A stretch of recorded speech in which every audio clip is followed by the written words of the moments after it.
What is up, PokeRuss Army? It is Russ here, PokeRuss here, and we are back for another Deck Tech Tuesday.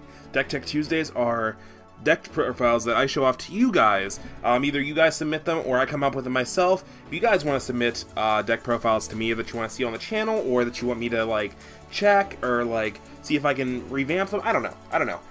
I want this to be me and you. So, Deck Tech Tuesdays, if you want to submit a deck to Deck Tech Tuesdays, you can either submit it in the comment section down below, or sending it to PokeRussSubs@gmail.com. That'll be linked down in the description box down below. But let's get into this week's Deck Tech Tuesday. Ready? We got a Mutant Machines deck. So, this deck is super fun.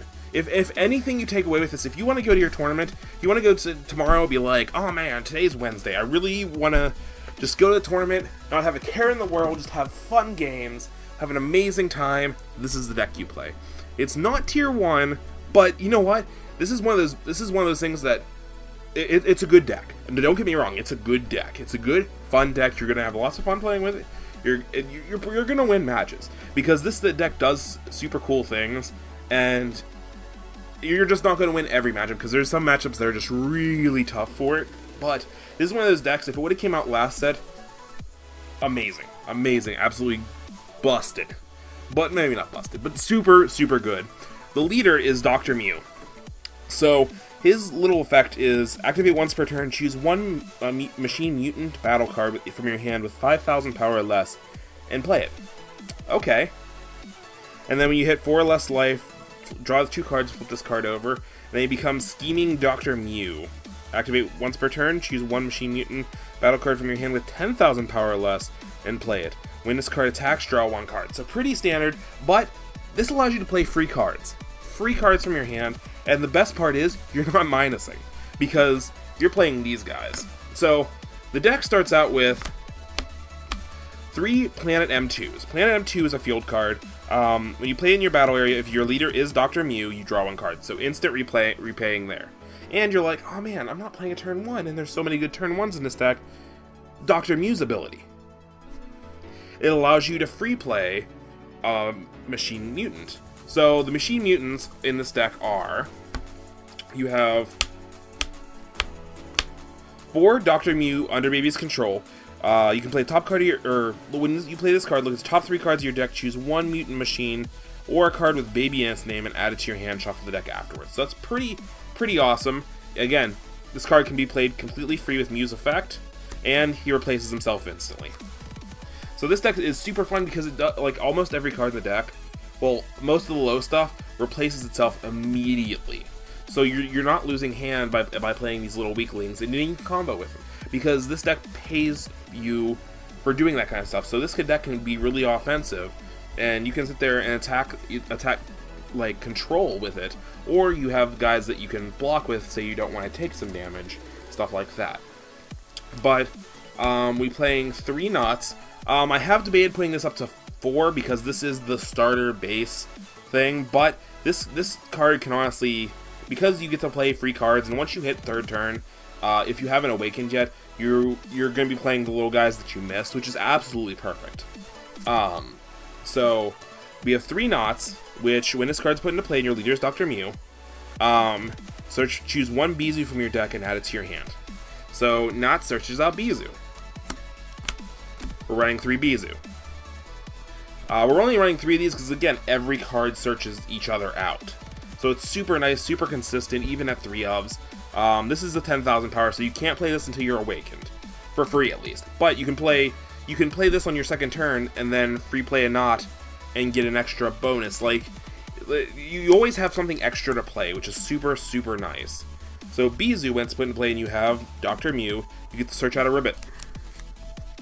We're running 3 Ribbits. Ribbit, when you play this card, if your leader is Dr. Myuu, search out a Nezzy. So this is another 10,000, so you can play this when you're awakened. These two are the really big cards you're playing off of the small ability. So you get to search out Nezzy. Now we're playing 3 Nezzy too. So Nezzy's super cool. Choose 1 of each Myuu and Ribbit from your hand or battle area and place them under this.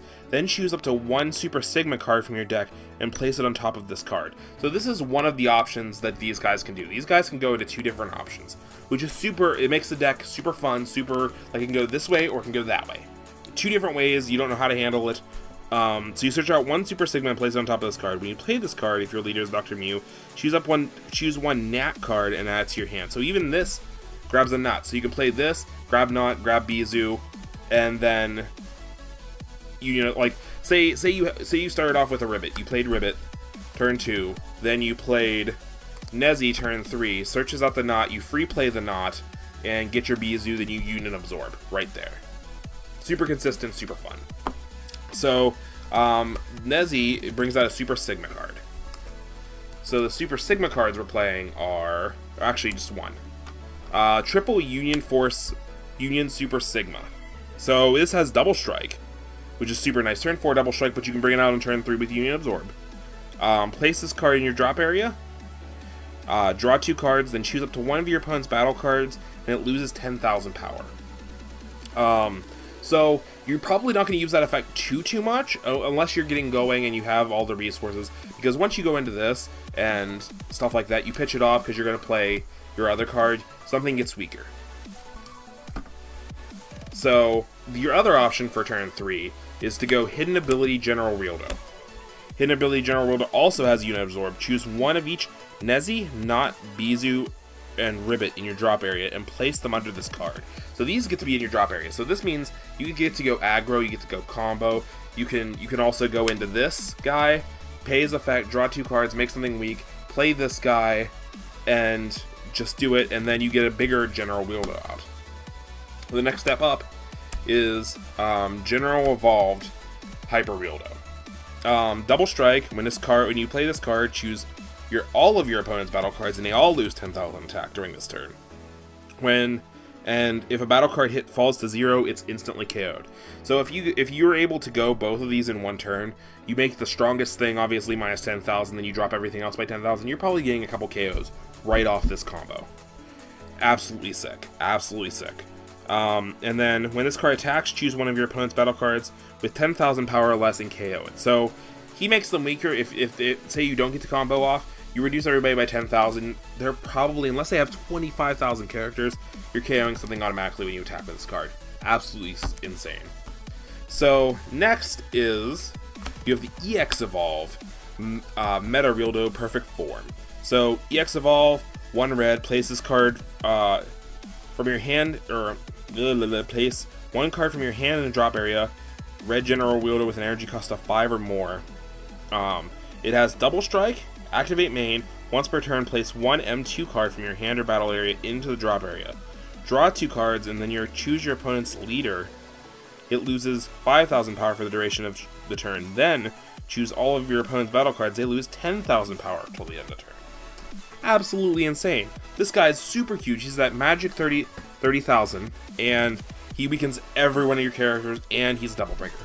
That's absolutely insane. I did really want to try this deck out with the Frost combo, but there's really no good Baby Frost to evolve into the Big Frost, so it's really not worth it. If there was a better like Small Frost to evolve into the Big Frost, I'd say 100% gung ho go for this, because when the bigger Frost attacks, if your opponent's leader is 10,000 or less, it automatically does 1 damage, which is super hype. So while you're comboing and doing all this stuff, so you want these guys in the discard pile usually. You want the little machine mutants in the discard pile to go into General Rieldo, and then to go into the big General Rieldo, so on and so forth. So while you're comboing out, you might not be sitting on a lot of cards on the field, so that's where Bodyguard Legit comes in huge into play. He's a Cyber Dragon, so when your opponent has a battle card in their battle area and you have no battle cards, you can play this card from your hand without playing cost, and it's a blocker. Super sick.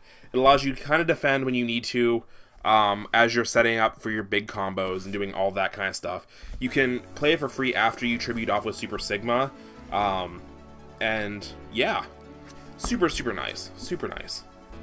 We're playing 4 Kaba because we do need some self-awakening. Obviously, opponents might attack us once or twice. Saying Kaba is obviously a strong turn 1 card, plus it self-awakens, plus this is what you play, and then you play your Machine Mutant for free. So you're still getting your, like, so you play your Machine Mutant, you get another card, you play this, you attack, you get your other card, like, you're just super plussing off every card in the deck, and it's super fun. Your turn 2 play when you're playing your Machine Mutants is your Quick Rush Trunks.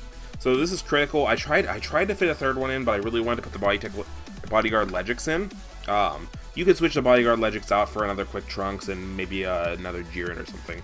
But I really wanted to try those out and test those out, and I'm not upset. But this is the turn 2 critical. 1, that's amazing. Turn 2 critical, busted. 2, if you're playing this and then you get to play your free Knot or whatever, your Knot or your baby's Myuu, like, you're just doing so much. It's super nice. You have your turn 4, 2 Jirens, obviously great control card. Can't complain about that. There's nothing really much to say about Jiren other than he's one of the best red cards in the game. You're running 4 Handy Giru. He has super combo, and then when you combo with this card, if your leader is red and your life is 4 or less, draw 1 card and then gets 10,000 power for the turn. Pretty standard. You really can't go wrong. You're playing 2 Further Destruction Champas just to boost a card to have double strike. You can make your regular General Weirdo a double striker. Like, it's super nice, super nice. We're playing 2 Pride and Justice Topo.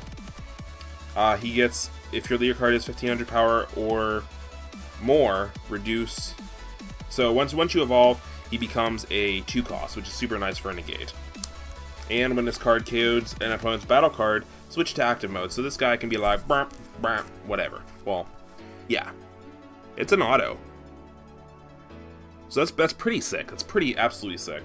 Then we're running 3 Vados Assistances to round up the deck. Just give you a couple extra negates, because like the deck has a little bit of a weak beginning. If your opponent really wants to aggro rush you before you go off, they can try, but you do have the negates to try to like counteract that and stuff like that. Plus, once you get into your big guys, you're unioning a lot, so you're not going to have a bunch of creatures. So if they start getting rid of them, then these are super necessary to keep everything going. You need to protect your giant characters, your combo characters, or stuff like that. So this deck's super fun. Like I said, I've won plenty of matches with it, playing around with it. I really like it. It was one of the first decks I really wanted to try. I'm sad there's not more baby cards, I'm not gonna lie. And also, how did they not come out with the Para Brothers? I'm just saying it's a perfect example of a card that, like, you play Para Brothers on like turn 3. I'm just saying turn 3 because that just seems like not under, like, if I turn 2 it might be too strong. But anyway, turn 3, Para Brothers, tap 1 of your energy, tap Para Brother to tap 1 of your opponent's creatures. Like, the effect almost writes itself. It's just, I don't know. Anyway, that would have hit perfect in this deck. It would have been super funny. I love Para Brothers. I think they need a card. I hope they get a card in the Tournament Power or something. I don't know. But if you like this kind of content, make sure to hit that like button down below. We're going to do some more pack openings on the channel coming up soon. We're going to have more deck profiles. Again, submit your deck profiles to me if you want to see them on the channel. Because I don't want to just like hand out my ideas. If you guys want to see something, or if you have a deck that you're just like, oh man, I kind of want to share this. I want to see what people think of this. Share it with me. I'll share it with you guys, and we'll go from there. So hit that like and subscribe button down below, and I will see you guys in the next episode. Have a great day. PokeRuss out. Peace.